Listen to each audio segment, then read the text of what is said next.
वफ़ाक़ी घरू वज़ीर मोहसिन नक़वी कश्मीर जे कारे ॾींहं ते कश्मीरियुनि सां यकजहतीअ जो इज़हार कंदे चयो आहे त कश्मीरी शहीदनि जी हुर्रियत अॻुवाणनि क़ैदियुनि ऐं मज़लूम ख़ानदाननि खे सलाम पेश करियां थो जिन भारत अॻियां सिर नाहे झुकायो। 27 अक्टूबर उहो ॾींहुं आहे जॾहिं भारत गैर क़ानूनी तौर ते जम्मू ऐं कश्मीर ते गैर क़ानूनी तौर ते कब्ज़ो कयो। भारत तरफ़ां जबरी गुमशुदगियुनि, मारवाए अदालत क़त्ल ऐं औरतुनि जी तज़लील समेत ॿियनि ज़ुल्मनि भारत जो वहशियाणो चहिरो ॾेखारे छॾियो आहे। गॾियल क़ौमुनि जूं करारदादूं अॼु बि वाज़े आहिनि त कश्मीरी अवाम खे पंहिंजे मुस्तक़बिल जो फ़ैसिलो करण जो हक़ आहे।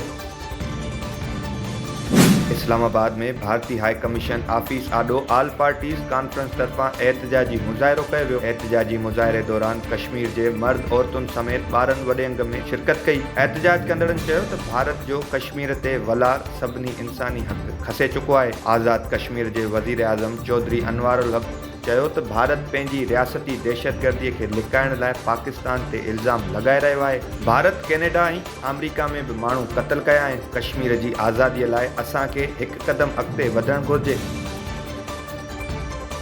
सदर पाकिस्तान आसिफ अली ज़रदारी ऐं वज़ीर आज़म शहबाज़ शरीफ़ चयो आहे त ॾखण एशिया में अमन मुमकिन नाहे जेसी ताईं कब्ज़ो कयल जम्मू ऐं कश्मीर जो फ़ैसिलो नथो थिए ऐं गॾियल क़ौमुनि जी ज़िम्मेवारी आहे त हू कश्मीर जी अवाम जे हक़ में पंहिंजो किरदारु अदा कनि। सदर आसिफ अली ज़रदारी गॾियल क़ौमुनि ऐं आलमी इंसानी हक़नि जी तंज़ीमुनि ते ज़ोर भरींदे चयो त जम्मू ऐं कश्मीर जे इंसानी हक़नि जी ख़िलाफ़ वर्ज़ीअ जो भारत ज़िम्मेवारु आहे। कश्मीर जे मसइले खे हल करण लाइ गॾियल क़ौमुनि खे पंहिंजो किरदारु अदा करणु घुरिजे।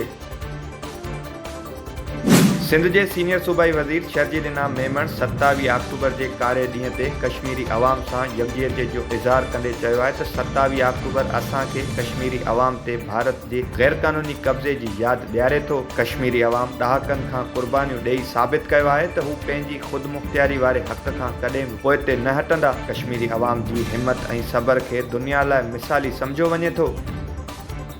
इस्तांबुल में पाकिस्तान ऐं अफ़गान तालिबान विच में हलंदड़ ॻाल्हियुनि ते का बि अॻभराई नाहे थी सघी। ॻाल्हियुनि जो टियों मरहलो थियण जो अॼु इम्कान आहिनि। सरकारी ज़रियनि मूजिबि ॿिनि ॾींहंनि दौरान हलंदड़ ॻाल्हियुनि जा के बि नतीजा साम्हूं नाहे अची सघिया। पाकिस्तान तालिबाननि खे अफ़गान सरज़मीन जे इस्तेमाल जा सबूत पेश कया आहिनि। पाकिस्तानी वफ़द पंहिंजे मौक़िफ़ में चयो आहे त पाकिस्तान अफ़गान तालिबान हुकूमत तरफ़ां दहशतगर्दनि जी सरपरस्ती खे रद्द करे थो।